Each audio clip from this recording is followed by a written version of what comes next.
अद्य शुक्रवासरः अथवा भृगुवासरः अश्विन कृष्णषष्ठी दिनांक 3 नोव्हेंबर 2023 भावप्रकाश निघंटू गुडुची शंखं चक्रं जलौकान् चारुदोर्भिश्चतुर्भिः सूक्ष्मस्वच्छातिरुद्यांशुकपरिविलसन् मौलिमम्भोजनेत्रं कालाम्भोदोज्ज्वलाङ्गं कटितटविलसच्चारुपीताम्बराढ्यं वन्दे धन्वन्तरिं तं प्रौढदावाग्निलीलम् ब्रह्मणो हि समारब्धाम् आत्रेयाद्येषु पूजिताम् अस्मदाचार्यपर्यन्तां वन्दे गुरुपरम्पराम् आयुर्वेदरतं वन्दे माधवाख्यं महागुरुम् आयुर्वेदामृतं सर्वं शिष्येभ्यो यः प्रदत्तवान् द्रष्टाज्ञानी दृष्टकर्मा कृतकर्मा तथैव च अध्यापको विश्वश्रेष्ठो महान् संशोधकस्तथा गुणैरेतैः समुदितैः यत्कार्यं प्रतनोदितः समृद्ध्यर्थं हि कार्यस्य वयं नु प्रयतामहे सरस्वत्यै नमो यस्याः प्रसादात् पुण्यकर्मभिः बुद्धिदर्पणसङ्क्रान्तं जगदध्यक्षमीक्षते आत्रेयं प्रथमं वन्दे आयुर्वेदजगद्गुरुम् आयुर्वेदामृतं सर्वं गृहीत्वा हि सुरेश्वरात् अग्निवेशादिकेभ्यो यत् प्रेच्छत् मुनिसत्तमः प्रथमं तन्त्रकर्तारम् अग्निवेशं नमाम्यहम्।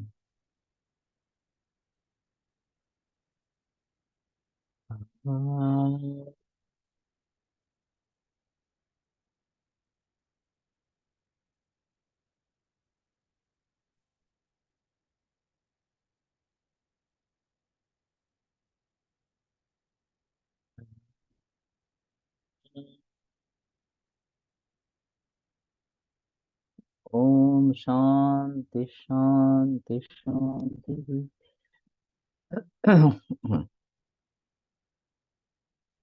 उडुची मधुपर्णी अमृता चिन्ना चिन्नरुहा वत्सादनी हिंदी भाषायां गेलो महाराष्ट्रायां गुळवेल गुर्जर भाषायां गलो इति ख्याता गुळूच्या विरोधात सर्वत्र रोहन्ते तस्य पत्राणि श्लक्षणानि वर्तुलाकृतीनि च गुडुची आर्द्रा इव औषधिक्रियेषु क्रियासु प्रस्तता औषधिक्रियासु गुडुचः काण्डानि उपयुक्तानि भवन्ति आर्द्रा गुडुची चूर्णम पादकर्ष प्रमाणम तो 250 ग्राम इतना होगा शुद्ध युक्तः पलाशफल प्रमाणः गुडुची घृतं कर्ष प्रमाणम गुडुची तैलं कर्ष प्रमाणम गुडुची सत्वं दशगुंजा प्रमाणम गुडुची कटुका तिक्ता स्वादुपाका रसायने संग्राहिणी कषायोष्णा लघ्वी बदलाग बल्याग्नि दीपनी दोषत्रयामतरुद्दाह मेहकासांश्च पाण्डुताम् कामला कुष्ठवातास्र ज्वर कृमि वमीन हरेत घृतेन बालं वातं सुगुणां विबन्धं पित्तं सिताढ्या मुधना कफंच वातास्रम उग्रम रुबुतैलमिश्र्या शुंठ्यामवातम शमयेत गुरुचि। ये अंतिम जो है शुंठ्यामवातम शमयेत गुरुचि ये ज्यादा प्रचलन में मैं मुझे भी पहला श्लोक मालूम नहीं था, इसका पूर्वार्ध जो है तो घृत से वात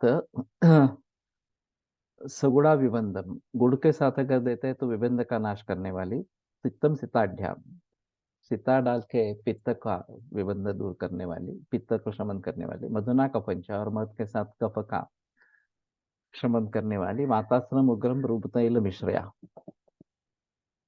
तो तीव्र वातरक्त में एरंड तेल के साथ शुंठ्यामवातम शमयेत गुड़ची और शुंठी के साथ आमवात का शमन गुड़ची करती है। तो ये काफी महत्वपूर्ण द्रव्य इस प्रकार का है, काफी प्रचलन में भी है।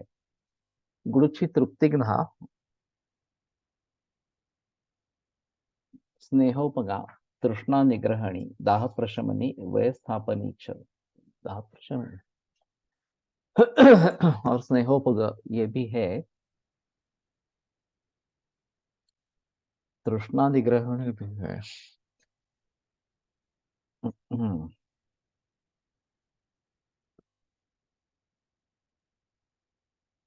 हम्म, गडुच्कट तिक्ता कटुका कषायाच्च तस्याः तिक्तो रसः प्रधानः। तिक्तकटुकषायाणां नियमेन विपाकः कटुर्भवति, गुडुच्चा रसानां तत्र अपवादः। गुडुचि विपाकेन मधुरा भवति, गुडुचि रसेन तिक्तापि वीर्येण उष्णा, गुडुच्छायाः रसानुकूलो विपाको नास्ति। विपाकानुकूलं वीर्यं नास्ति विचित्र प्रत्ययारब्धत्वात्। तो विचित्र प्रत्ययारब्ध जो द्रव्य है, विचित्राश्चते प्रत्ययाः, जो प्रत्यय यानी कि कारण, कारण विचित्र इस प्रकार के होने के कारण उससे आरब्ध जो द्रव्य होगा वो सामान्य रूप से उसके गुण कर्म नहीं होंगे। इति सामान्यतः कर्म द्रव्यादीनां पुनश्च तत् विचित्र प्रत्ययारब्ध द्रव्य भेदेन विद्यते। ये वाग्भट में इस प्रकार का कहा गया है।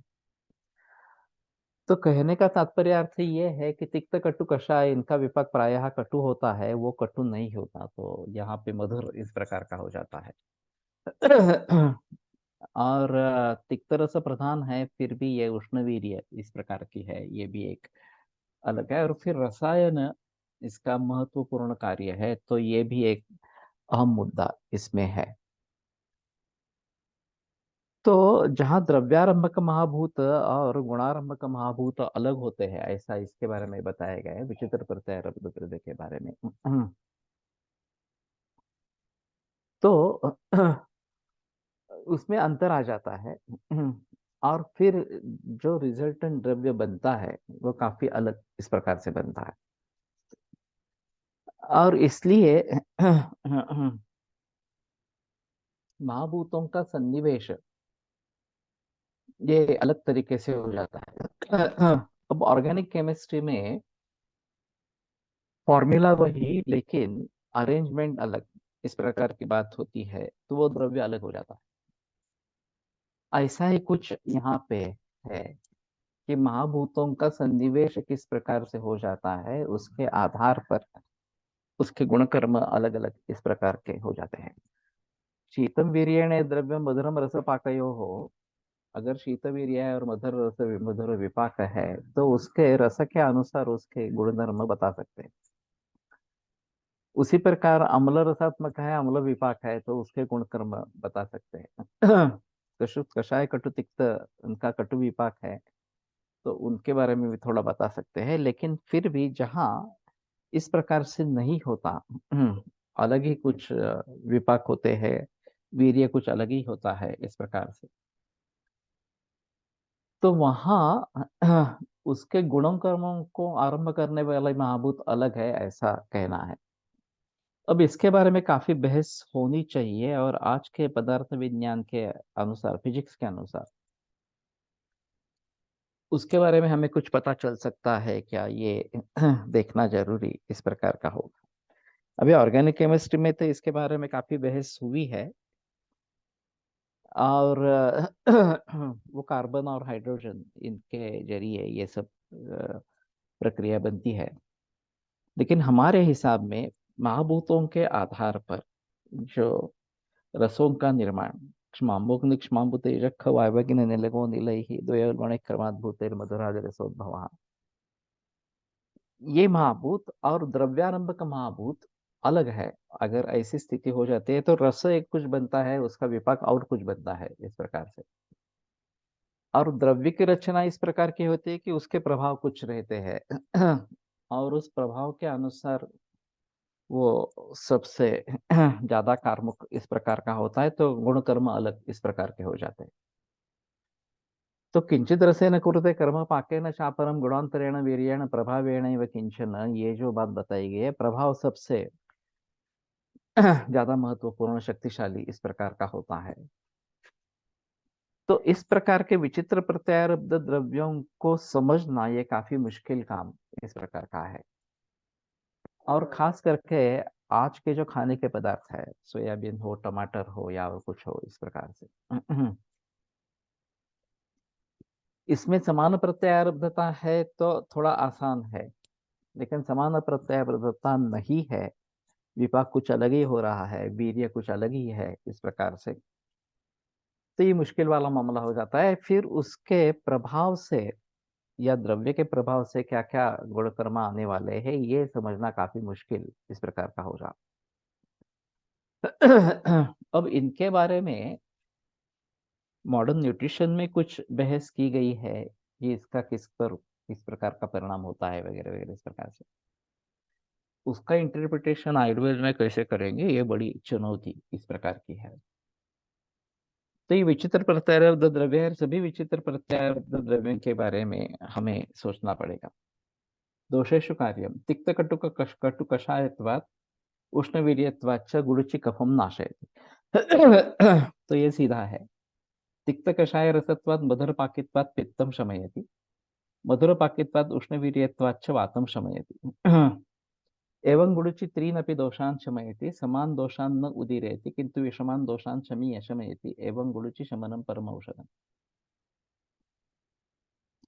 तो प्रभावत दोष हंतृत्वम, ये जो बात कही गई आमलकी के बारे में कि कटुतिक्त कषायत्वात् आतकृन्न कथम शिवा,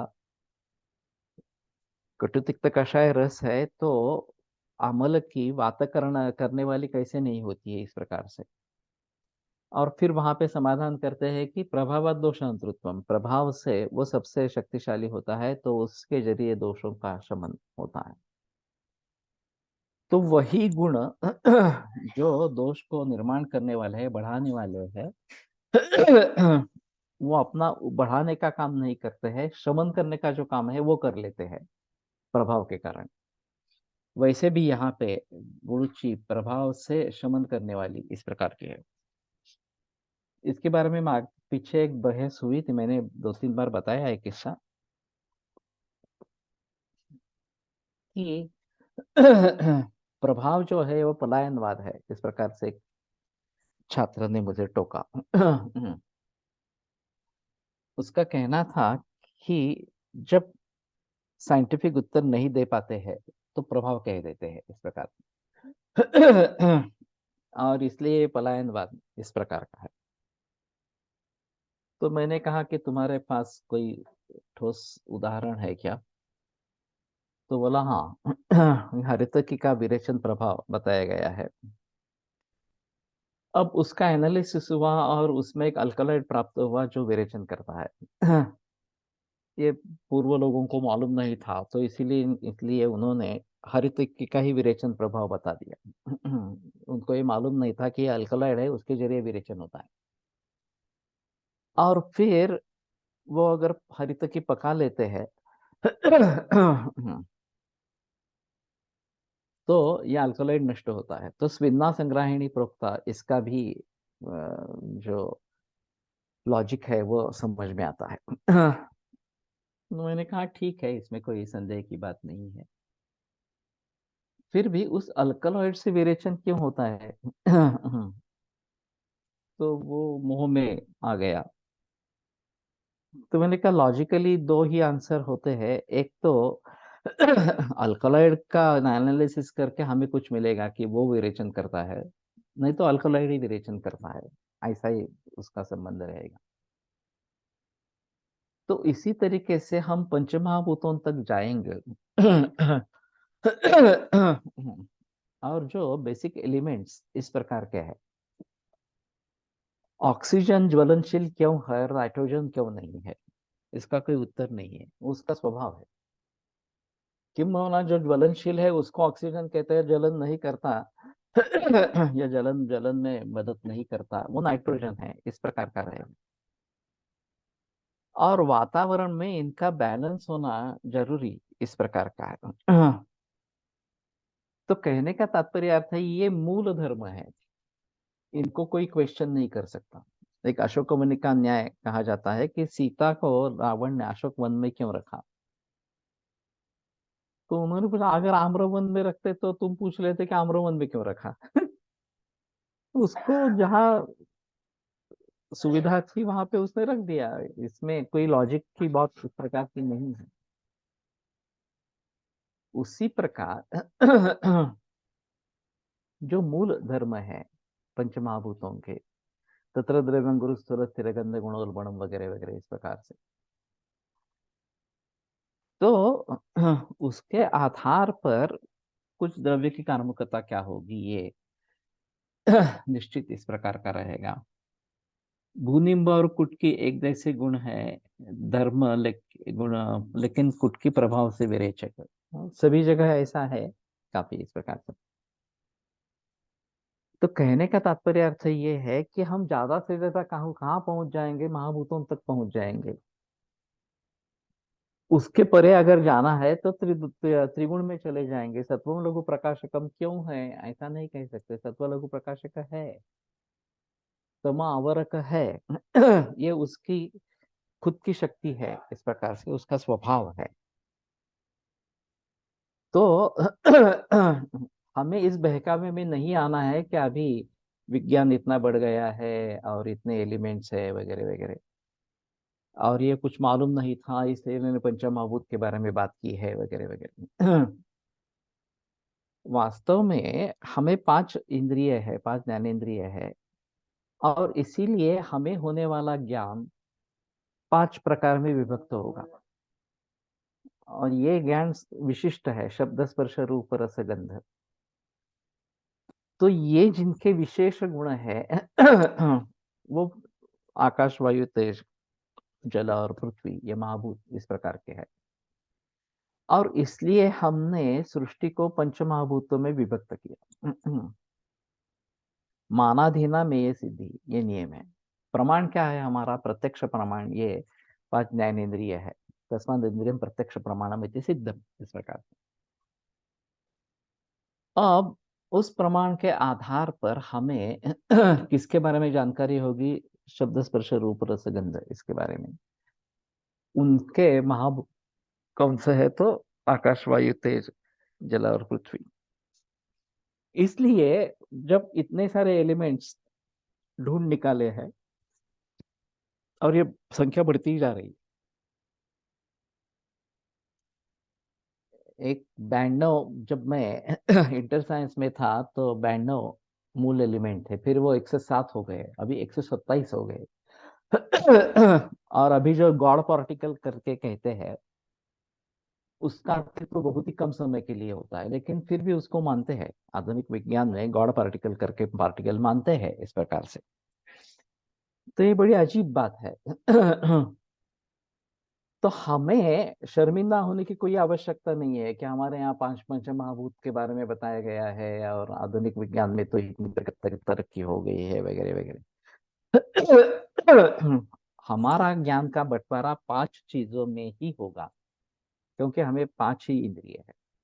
किसी प्राणी को अगर दो ही इंद्रिय है तो उसके लिए पूरे विश्व का बंटवारा केवल दो विश्व में इस प्रकार का होगा। तो मानाधीना में यह सिद्धि, ये महत्वपूर्ण इस प्रकार का है। और इसलिए प्रभाव ये पलायनवाद नहीं है, वो स्वभाव है, मूल स्वभाव है उस द्रव्य का, और वो क्वेश्चन नहीं किया जाता इस प्रकार से।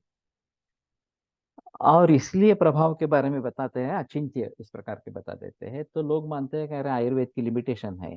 ऐसा तो नहीं है। परसों एक बहस हुई थी आयुर्वेद की लिमिटेशंस, और वो कह रहा था कि ये असाध्य बताया गया तो ये आयुर्वेद की लिमिटेशंस है। ये मूर्खता है। असाध्य होना ये क्या आयुर्वेद की लिमिटेशन है? वो स्वभाव है उस रोग का, या ये उस अवस्था का स्वभाव है कि ये असाध्य हो जाता है उस अवस्था में। तो उसमें आयुर्वेद की कमी कैसी रहेगी? आयुर्वेद की कमी होने का कोई चांस नहीं है इसमें इस प्रकार से। तो ये आयुर्वेद का लिमिटेशन है, ऐसा वो कह रहा था। मैंने बहुत उसको टोका कि ये तुम आयुर्वेद के लिमिटेशंस के बारे में बोलो ही मत। आयुर्वेद के लिमिटेशंस के बारे में बोलने का किसी को भी अधिकार नहीं है, क्योंकि हमने आयुर्वेद पढ़ा कहाँ है? समुच्चय ग्रंथ जो आयुर्वेद के हैं वो हमने ज्ञान कहाँ पे हासिल किया है? ज्ञान हासिल करने की बात छोड़ो, पढ़ा भी नहीं है। तो हम कैसे कहेंगे कि आयुर्वेद की लिमिटेशंस है? हमारी लिमिटेशंस है तो ठीक है, उसमें कोई संदेह की बात नहीं है। लेकिन आसानी से लोग कहते हैं कि हर शास्त्र की अपनी अपनी मर्यादा इस प्रकार की होती है, तो आयुर्वेद के लिए ये लागू इस प्रकार का नहीं है। हम उसके बारे में बोल ही नहीं सकते आयुर्वेद की मर्यादा के बारे में, जबकि हमने आयुर्वेद का ज्ञान पाया ही नहीं है। पूरा ज्ञान जो होना चाहिए पाया ही नहीं है इस प्रकार से। तो ये एक अलग बहस का मुद्दा इस प्रकार का हो गया। धातुषु कार्यम गुडुचि मधुरवाक्यत्वात् धातून वर्धयति रसायनी च भवति। तो मधुर विपाक होने के कारण धातुओं का वर्धन और रसायन काम करते हैं। गुडुचि तिक्त कषाय रसत्वेन तक्तम प्रसादयति। तिक्त कषाय रस होने के कारण रक्त का प्रसादन करती है। वास्तविक शीतवीर्य जो है वो रक्त प्रसादन बताया गया है, ये तो उष्णवीर्य है। रक्तगतं क्लेदं कफम पित्तम वातं च हन्ति। तो रक्त में जो क्लेद कफ पित्त ये और वात तीनों का नाश करती है। रक्तगतम विषम शमयति। रक्तगत विष का भी शमन इस प्रकार की करती है। वहां ऊपर विष के बारे में वर्णन है नहीं है, मुझे याद नहीं अभी।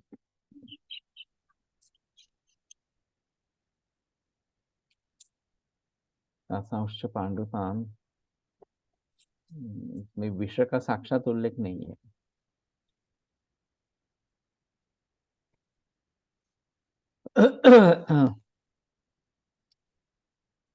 यकृत सिरागतान दोषांच शमयति। यकृत और सिरा इनमें जो दोष है इनका भी शमन करती है। तेन रंजक पित्तस्य कार्यं सम्यक भवति समधात्वग्नेः दीपनं च करोति।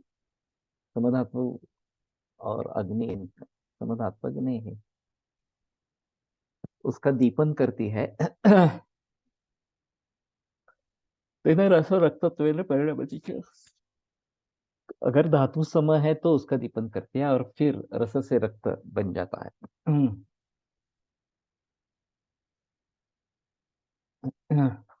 मधुरपाकेत्वात् गुडुचि रक्तवत् मांसस्य प्रसादनं वर्धनं च करोति।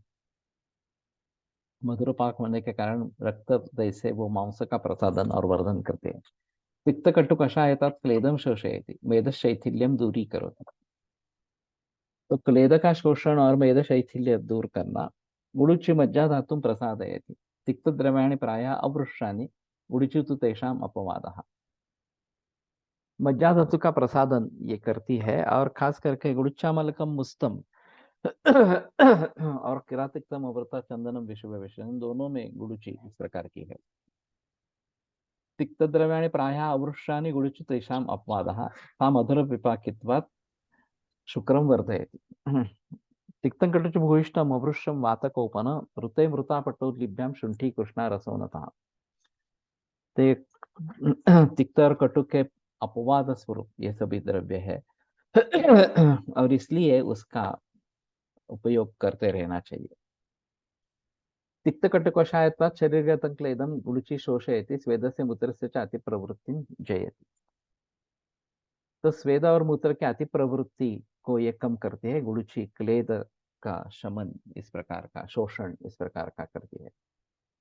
अंतकोष्ठे तिक्तकटुकत्वात् गुडुचि आमम पचति अग्निंच दीपयति। तो आम का पचन और अग्नि का दीपन ये दोनों चीजें होती है। पित्तस्य द्रवस्य उष्णस्य च आधिक्यात् अग्निर्निर्वापणं भवति। उष्णस्य आधिक्यात् पित्तस्य द्रवस्य आधिक्यात्, ये उष्ण शब्द बीच में क्यों आ गया? अग्नि निर्वापणम भवति। पित्त में द्रव और अग्नि दोनों है। ये शायद उसी हिसाब से लिखा है, लेकिन अग्नि अग्नि निर्वापक तो द्रव है। अम्ल पित्त में खासकर देखा जाता है कि द्रव गुण से अग्नि निर्वापन इस प्रकार का होता है। तथा च तैक्ष्ण्यात् अम्लपित्तस्य प्रादुर्भावो भवति। तत्र गुडुचि मधुरपाकित्वेन मृदुगुणत्वेन च पित्तस्य तैक्ष्ण्यं जयति। तो मधुरपाक और मृदु गुण होने के कारण वो पित्त का तीक्ष्णत्व जीत लेती है। अग्निं च प्रदयति आमुपक्वाशय गतं क्लेदं कफं च हन्ति। और आमुपक्वाशय गत क्लेद और कफ इनका नाश करते हैं। तिक्त कटु कषायत्वात् पक्वाशय गतं क्लेदं द्रवं च शोषयति।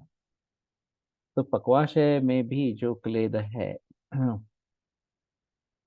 उसका भी शोषण इस प्रकार का किया जाता है। तस्याः रोगेषु उपयोगः।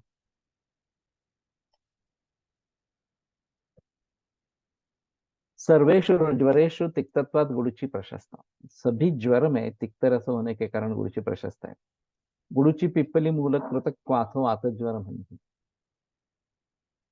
तो गुडुची और पिप्पली मूल इनका काढ़ा वातज्वर में, तिक्तत्वात् ज्वरोष्माणम गुडुची शमयति, मधुरपाकित्वात् वृक्षत्वाच्च धातुं दर्शयति।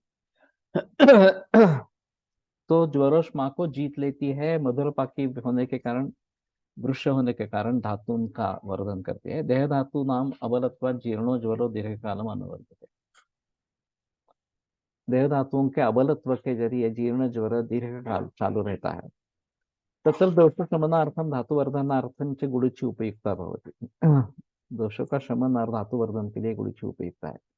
गुडुच्चार से कल्काभ्याम साधितं घृतम विशेषेण जीर्ण ज्वरम हंति। तो गुडुची का रस और कल्क, इससे सिद्ध घृत विशेषतः जीर्ण ज्वर का नाश करते, तथा च तत्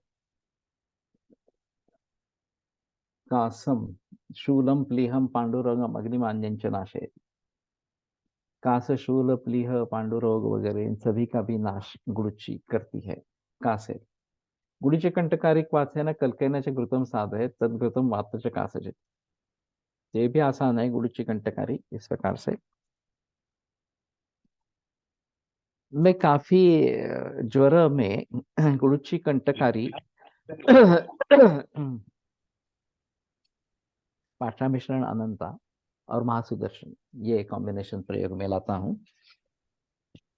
तो दोपहर रात में ये पुड़िया गर्म पानी के साथ देते हैं।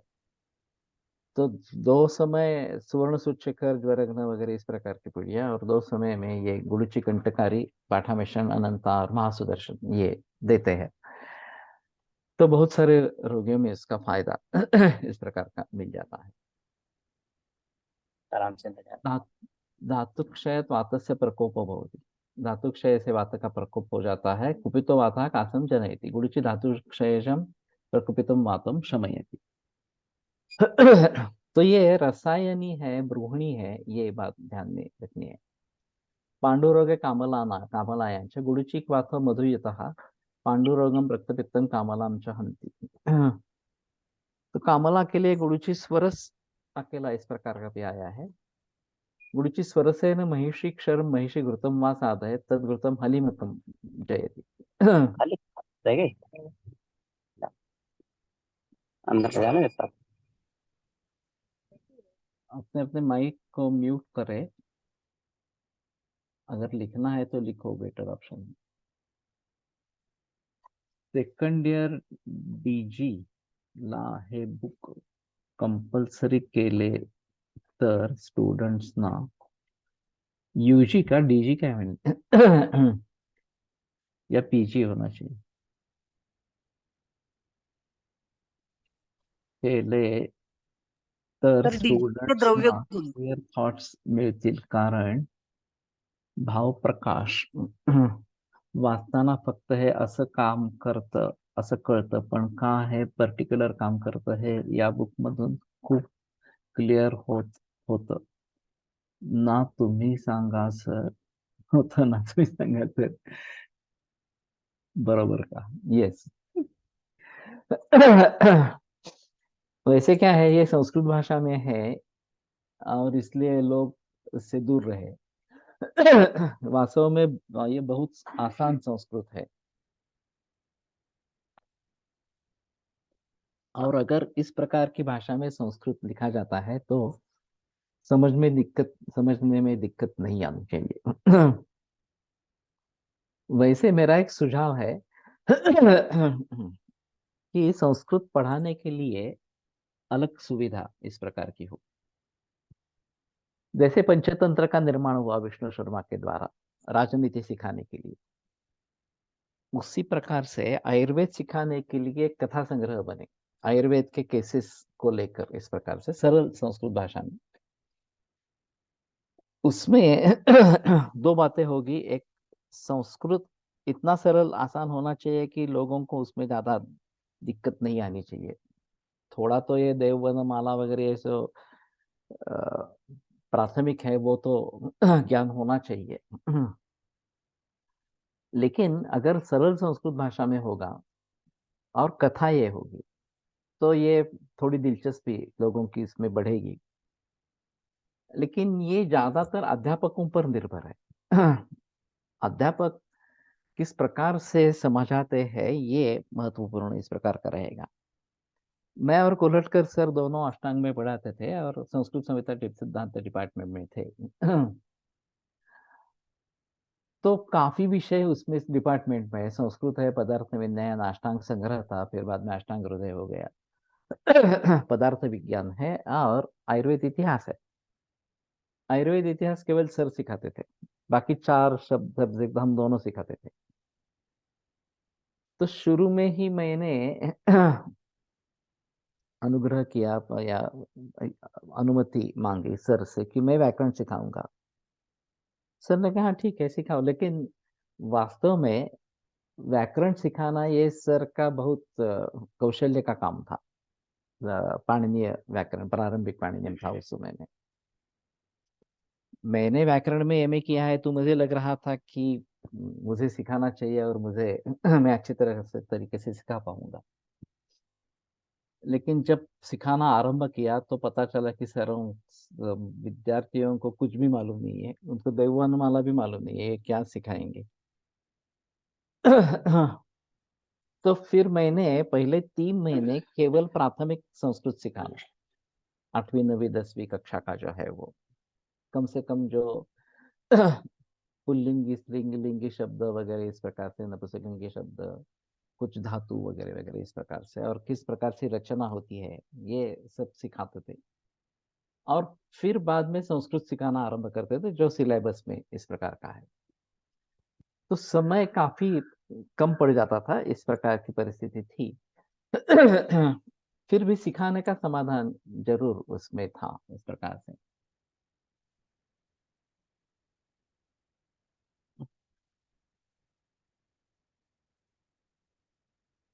ज्वर में पाठा मिश्रण क्या बताया? पाठा मिश्रण अनंत था, ये फणसलकर सर की खासियत थी सारी बात।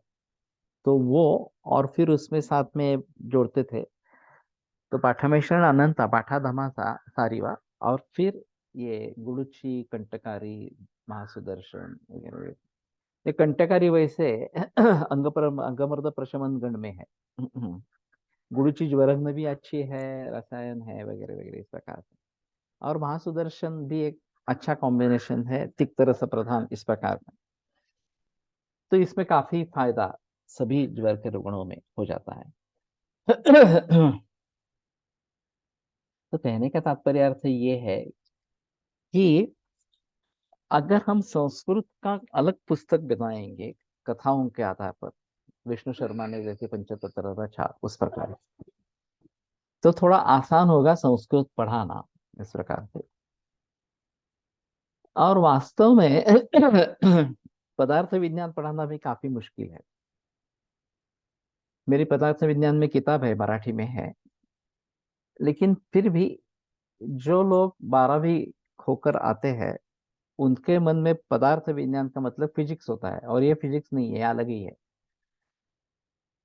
तो लोग चौंक जाते हैं कि अरे ये कहाँ, क्या सीख रहे हैं हम, इसका पदार्थ विज्ञान से कुछ संबंध ही नहीं है, आधुनिक पदार्थ विज्ञान से कुछ संबंध ही नहीं है इस प्रकार से। और उसका महत्व क्या है ये फर्स्ट ईयर के अध्यापक नहीं बताते हैं।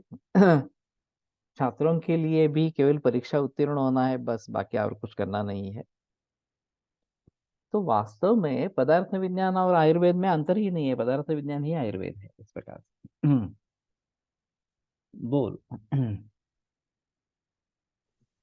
अ, सर कच्चोरा जेव्हा इथे वाचला ना, हाँ तेव्हा रक्तगत विष शमयती असं आलेलं होतं ना.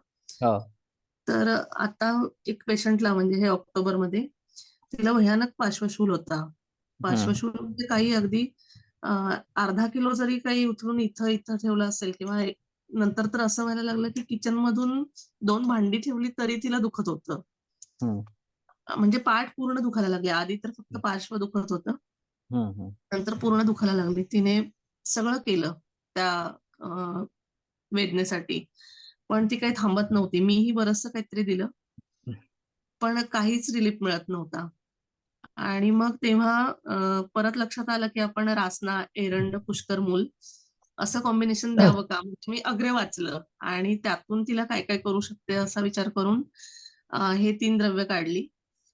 आणि त्याच्यासोबत मग मला वाटलं की ऑक्टोबर चाललेला आहे आणि ही वेदना कशानेच जात नाही, तर कचोरा आपण ह्या बुक मधून वाचलं तेव्हा रक्तगत जे विष असेल तर त्याच्यावरती ती काम करते असं लक्षात आलं आणि म्हणून मी तिथे कचोरा घातला आणि थोडस किंचित सुंठ घातलेली होती सर, कारण तिला हे जास्त दिलेलं मी हे क्वांटिटी रासना एरंड आणि पुष्कर मुंगाची होती ती, आणि ती थोडीशी डायजेस्ट व्हायला हेल्प करेल म्हणून थोडीशी सुंठ घातलेली होती. तर हे मी संध्याकाळी दिलं तिला 8:30 वाजता. तिने 12 वाजता वगैरे 11:30-12 वाजता रात्री घेतलं झोपताना आणि सकाळी 5:30 वाजताच फोन आला की मागच्या 27-28 दिवसात अर्धा तासही झोपू शकले नव्हते. काही घेतलेलं होतं आणि ह्यानी पूर्ण रिलीफ मिळाला. म्हणजे जवळ-जवळ 70 ते 80% मला आता लक्षातही नाहीये की मला असं दुखत होतं. मग तिथे मी ते कचोराला मार्क केलं सर. म्हणजे म्हणून मला ह्याच्यावरून लक्षात आलं की हे बुक जर आपण स्टुडंटना सांगितलं, तर त्यांना किती क्लिअर थॉट मिळतील की हे का असं काम करतं. म्हणजे भावप्रकाश मधून फक्त त्रिदोष शामक आहे, पण ते का शामक आहे हे जेव्हा आपण, कारण तिथेही रसपंचक सांगितलेलं आहे बरोबर आहे, पण ते कसं हे खूप जास्त विश्लेषण करून इथे सांगितलेलं आहे ना. आणि असा फायदा म्हणजे हे खूप छान वाटलेलं आणि हे बुक वाचण्याचा तो फायदा होता सर. म्हणजे तिला पूर्ण म्हणजे 2-3 डोस मध्ये तर तिने मला दुसऱ्या दिवशी तर सांगितलं, आता मी पूर्णच विसरलीये. म्हणजे मी एवढ्या दिवस का हे घेऊन फिरले, किंवा पेशंटनी तर उलट मला विचारलं, "तुम्हाला आधी नाही का सुचलेलं होतं डॉक्टर हे?" मी इतके दिवस त्या वेदनेमध्ये होते असं. Thank you sir. नहीं, सही है। जो अनुभव है मराठी में मत बोलना, अभी हिंदी में बोलना, ये बेटर ऑप्शन रहेगा। पार्श्वशूल का मरीज था और उसमें रासना एरंडवेर के साथ में कचोरा का प्रयोग किया गया, थोड़ा विश्वा भी डाला था और एक पुड़ी में ही आराम हो गया। ये इस प्रकार का अनुभव है। तो वास्तव में कार्य कारण भाव को समझना ये बहुत अहम मुद्दा है और यहाँ फड़के शास्त्री ने कार्य कारण भाव अच्छी तरीके से बताया है, इसीलिए इस पुस्तक का महत्व बहुत ज्यादा है और सादे संस्कृत में बताया है, ये भी बहुत अच्छा इस प्रकार का है।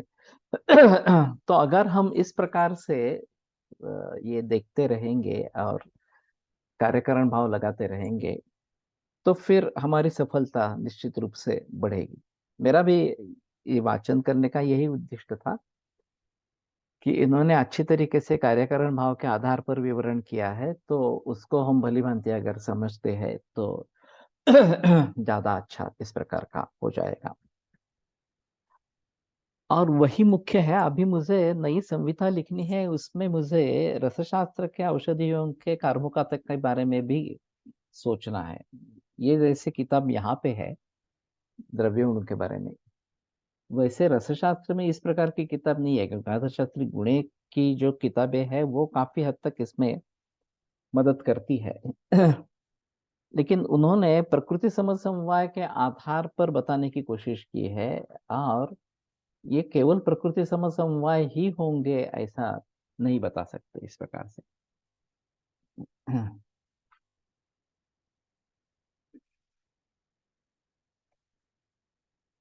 तो उसके बारे में भी अलगता से विचार हो सकता है, क्या ये देखना जरूरी है। अब दूसरा कोई वाङ्मय उपलब्ध नहीं है, तो गुणेश शास्त्री को लेकर ही आगे बढ़ना पड़ेगा। और वैसे गुणेश शास्त्री मेरे परात्पर गुरु है, क्योंकि फणसलकर उनके छात्र रहे। और मैंने तो औषधि गुणधर्म शास्त्र शुरू में एक दो बार पढ़ लिए थे, आगे नहीं पढ़े फिर से एक बार। लेकिन कार्य कारण भाव के हिसाब से ये सब देखना बहुत अच्छा होगा, आवश्यक होगा। और ये गुणेश शास्त्री के, फड़के शास्त्री के किताब की खासियत इस प्रकार की है। तो उसके आधार पर आगे बढ़ेंगे। और वैसे ये काफी मुश्किल विषय है कि किस प्रकार से कुछ द्रव्य काम करते हैं इस प्रकार से, तो उसको समझने की कोशिश निरंतर चलती रहनी चाहिए इस प्रकार से। प्रमेय है, गुरुची प्रमेय से त्रीनपि दोषान दुष्यांश शमयते, तस्मात् सर्वेषु प्रमेयेषु गुरुच्या स्वरसा मुधना पेय। तो गुरुची का स्वरस मधु के साथ इसमें प्रमेय हमें देना है। अब मालूम नहीं गुरुची का स्वरस निकालना कितना आसान या कठिन है। इस प्रकार के ताजी गुरुची होनी चाहिए, तभी ये बात हो सकती है। और पत्थर के जरिए रस कितना निकलता होगा थोड़ा मुश्किल है, लेकिन अभी मिक्सर का वगैरह भी प्रयोग कर सकते हैं। दाहे अम्लपित्ते छर्द्यांश दाहे कुष्ठे च गुरुची स्वरसा प्रशस्तः। दाह और कुष्ठ में गुरुची का स्वरस प्रशस्त है। स दाह कंडुम च जयति। गुरुची वृष निंब कृतया कषाया स गुगुलु विषम विसर्पम कंडुम कुष्ठं च हन्ति। गुरुची निंब वृष थोड़ा आसान है, और गुगुलु विष विसर्प कंडु कुष्ठ, तो ये तो पूड़ी में तो डाल के दे सकते हैं, गुरुची वृष निंब इस प्रकार का।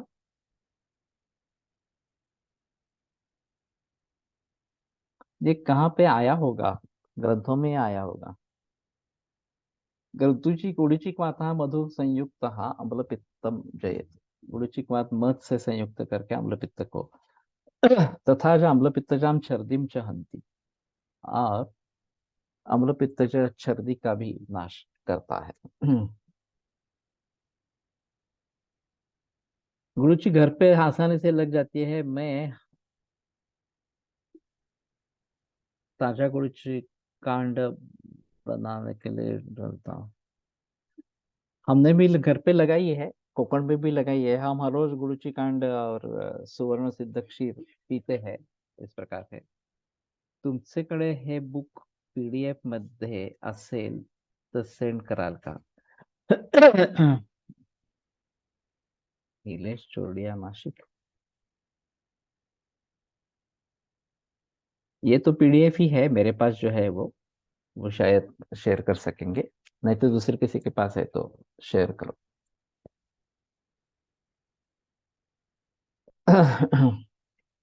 वातरक्ते गुरुची वातरक्ते प्रशस्ता पंचकर्म विशोधनानंतरम गुरुची कषायणम शुद्धम शिलाजतम वातरक्त प्रशांत सेवेत। तो पंचकर्म करके फिर इसमें वातरक्त में गुरुची कषाय।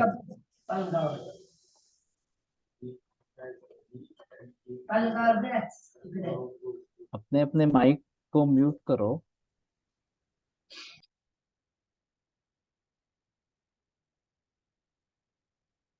वृषयनिक वासा अडोळसा वृषोस पित्ते, तो गुरुची वासा और नींब ये कॉम्बिनेशन है, तो आसान है। और इसके साथ में गुग्गुल है, ये भी विष विसर्प कुष्ठ कंडू।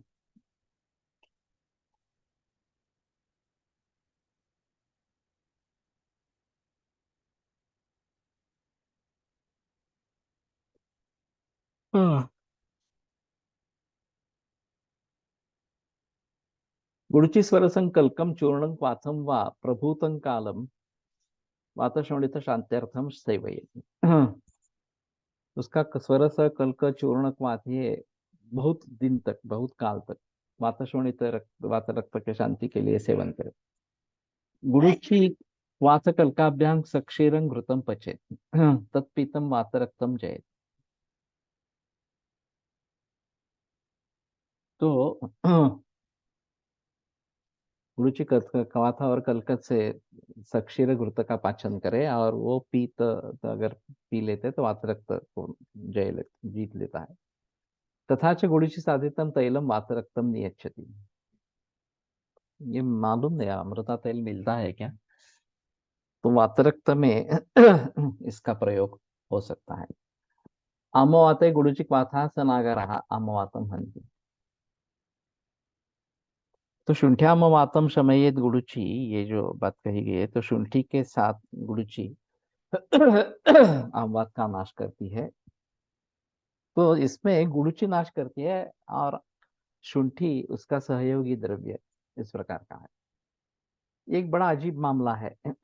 इस प्रकार से विधान किसका है और अनुषंगिक क्या है? अमृताति तेल कोटक्कल, ओके। तो गुरुची आमवातम शमयेत शुंठ्या, तो गुरुची मुख्य द्रव्य है, शुंठी अनुषंगिक इस प्रकार का द्रव्य है। तो इस बात को ध्यान में रखना जरूरी इस प्रकार का रहेगा। तो औषध कोश बनाते समय हमने काफी विधान किसका है इसके बारे में सोचा, गहराई में जाकर सोचा, और फिर उस तरीके से रिकॉर्ड्स बने। ये एक अहम मुद्दा इस प्रकार का रहेगा। और बहुत जगह ऐसा होता है कि सहयोगी द्रव्य बताया जाता है इस प्रकार का।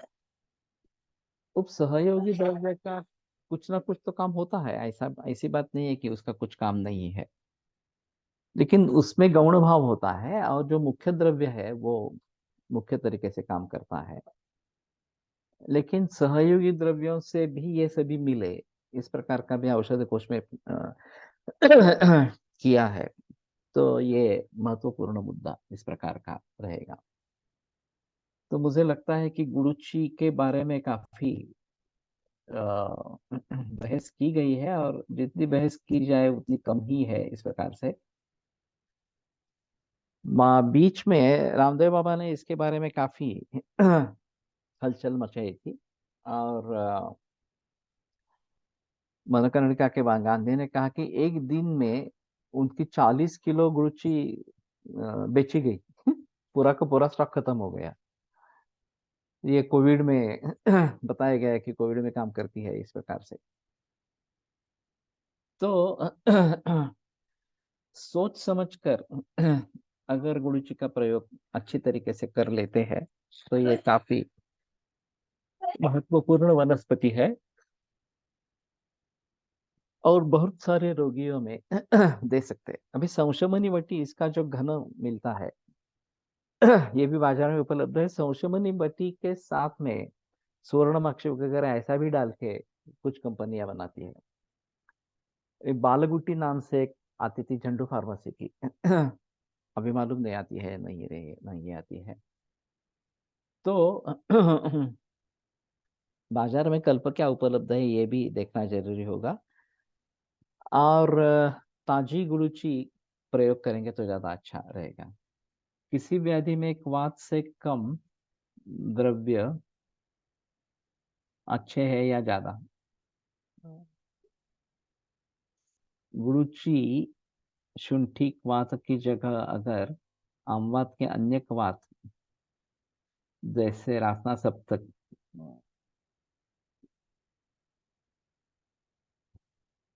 रासना पंचक वगैरह वगैरह, तो कौन ज्यादा अच्छा होगा? ऐसा तो नहीं कह सकते कौन ज्यादा अच्छा होगा। उस रुग्ण की जो स्थिति है उसके अनुसार सिलेक्शन करना है, कौन सा रासना सप्तक देना है, रासना पंचक देना है, या गुरुची क्वाथ देना है, सशुंठी देना है, इस प्रकार से। तो ये रुग्णों के अवस्थाओं के अनुसार, रुग्णों के बाकी कंडीशंस के अनुसार इस प्रकार का रहेगा। और ये अच्छा है, ये अच्छा नहीं है, ये बात नहीं हो सकती। मुंबईच्या सगळ्या पेशंटना गुडची कांड दिलं लावण्यासाठी ऑलमोस्ट 35-40 घरात आहे. ओके, त्यात पण गुडची आहे. इथे सगळ्यांना दिलेला आहे. ओके. रास्तामृता महादादू नागर रेंडते श्रुतम, ये रास्ता पंचक है। तो उसमें भी गुरुची है ही इस प्रकार से। तो कहने का तात्पर्य आता है कि हमें भली भांति इसके बारे में सोचना पड़ेगा, और बहुत सारे तरीके से गुरुची का प्रयोग करना पड़ेगा इस प्रकार का।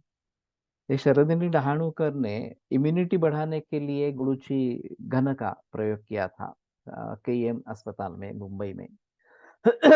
उसके अच्छे रिजल्ट्स आए थे। रवि बापट और शरदिनी डहाणुकर। शरदिनी डहाणुकर एलोपैथी की डॉक्टर थी, फिर भी उन्होंने वेणुमाधव शास्त्री जोशी से शिक्षा पाई थी, और आयुर्वेद की प्रैक्टिस काफी उन्होंने की इस प्रकार से। तो गुरुची पर इस प्रकार का रसायन इफेक्ट के बारे में काफी काम हुआ है, और वो अच्छा है। तो इसलिए गुरुची के बारे में थोड़ा सजग रहे और उसका प्रचार प्रसार करते रहे, ये ज्यादा अच्छा इस प्रकार का रहेगा। तांबूलवल्ली, तांबूलवल्ली तांबूली नागिनी नागवल्लरी तांबूलम विशदन नृच्छम रुक्षोष्णम तुवरम सरम वश्यं तिक्तं कटुक्षारम रक्तपित्तकरम लघु बल्यम श्लेष्मास्य दौर्गंध्य मलवात श्रमापहम। तो ये नागवल्ली का पत्र रहता है, खाण्याचं पान, खाने वाला जो पत्ता है इस प्रकार से, उसके गुणधर्म गुड़चादी वर्ग में दूसरा तांबूलवल्ली है डायरेक्टली। तो विशद, रुच्च, तीक्ष्ण, उष्ण, तुवर और सर, वश्यम। तो ये वश्य के बारे में थोड़ा सोचना पड़ेगा। दूसरे वशीकरण के लिए तांबूल का प्रयोग हो सकता है, ऐसा रहेगा। तिक्तम कटुक क्षारम रक्तपित्तकरम लघु, तो ये रक्तपित्त को निर्माण करने वाला इस प्रकार का है। बल्य है, ये भी अजीब है। श्लेष्म आस्यद उर्गंध्य मल वात श्रमापहम, तो वात को भी दूर करने वाला है और श्रम दूर करने वाला, ये तो और अजीब है। वैसे हमारे यहाँ द्विपत्र मेघम पूगंच सचूर्ण खदिरंच तत्, ये जो तांबूल सेवन का विधि बताया गया है और दिन में 10-12 बार 12 बार तांबूल सेवन के लिए बताया गया है। तो जब जब भी कफ का प्रकोप होता है तब तक ये तांबूल और कफवात के प्रकोप के लिए धूमपान ये बताए गए हैं। वो चालू नहीं है, प्रचलन में नहीं है। लेकिन शायद हम इसके बारे में सोचे तांबूल नित्य सेवन करने के लिए। और एक थोड़ा सा आसान तरीका है कि तांबूल के पत्ते, ये सुपारी और इलायची वगैरह ऐसे कुछ सभी डाल के कूट कर फ्रिज में रख सकते हैं। तो ये आसानी से उसमें से थोड़ा सा लेके खा सकते हैं भोजन के बाद। लक्ष्मी विलास रस को नागवल्ली की भावना है। भोजनोत्तर कफ प्रथम अवस्था पाक में सेवन को आया है, तो इसलिए तांबूल का प्रचलन उस प्रकार से नहीं है। हर व्यक्ति के लिए खाना खाने के बाद तांबूल लेना है इस प्रकार से। लेकिन इस प्रकार से अगर तांबूल बना के रखते हैं तो पचन होने में इसकी सहायता जरूर अच्छी रहेगी, रुचि भी अच्छी इस प्रकार की रहेगी। आस्य दौर्गंध्य नाशन भी इस प्रकार का है। और वैसे त्रयोदश गुणी बीड़ा जिसको कहते हैं वो काफी बड़ा पाठ है। लेकिन फिर भी द्विपत्र सचूर्ण खदेरन चतत, 2 पत्ते तांबूल के और चूना और खैर काथ इस प्रकार का, इतना मिनिमम है। तो ये भी अगर करते हैं तो भी ठीक है, लेकिन अभी उसमें अगर पित्त प्राधान्य वगैरह ऐसा कुछ है तो थोड़ा गुलकंद वगैरह डालने का प्रघात है, लेकिन वो कम मात्रा में होनी चाहिए। हमने तांबूल का पेड़ लगाया है, सभी औषधीय के पेड़ लगाए हैं मैंने। ओके, अच्छी बात है। हमारे घर में भी तांबूल है, तांबूल का पत्ता, लेकिन उतना सेवन नहीं होता। तो अभी दिनचर्या के बारे में पूरी तरीके से सोचना है कि दिनचर्या में क्या क्या प्रचलन में नहीं है और उसको प्रचलन में कैसे लाए, इसके बारे में सोचेंगे तो ज्यादा अच्छा इस प्रकार का रहेगा। तो ठीक है, यहाँ पे डेली से तो टीथ स्ट्रेंड हो जाएंगे। मुझे नहीं लगता, हो सकता है, कितनी मात्रा में खाता है वगैरह इसके आधार पर थोड़ा सा निर्भर रहेगा। लेकिन खाना खाने के बाद हर रोज अगर खाते हैं और बाद में ब्रश करते हैं तो शायद इस प्रकार का दांत लाल हो जाना ये नहीं होगा इस प्रकार से। तो अभी रुकते हैं, कल आगे बढ़ेंगे। आयुर्वेद प्रकांड निगदित इह हि शल्यतंत्र प्रधान शिष्येभ्य शाश्वतोऽयं निखिल जन कृपा व्याप्त चित्तेन येन आयुर्वेदस्य वाञ्छन् पुनरपि भुवने तांश सुष्ठु प्रतिष्ठां श्रेष्ठं धन्वन्तरिं तं प्रणमति च सदा वैद्यवर्गो हि नूनम् वैद्यवर्गो हि नूनम्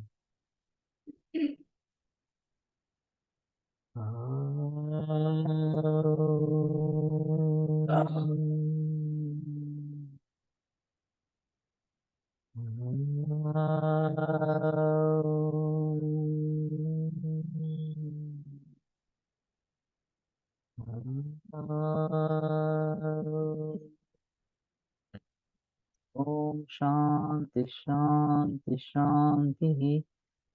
आजच्या वाचनाची रेकॉर्डिंग मिळेल का? मी लेट ज्वाइन केले. सभी का रिकॉर्डिंग रहता है. नागवेली पत्र से नहीं होता, खदीर और चूर्ण से होता है, लेकिन खाएंगे तो दोनों में.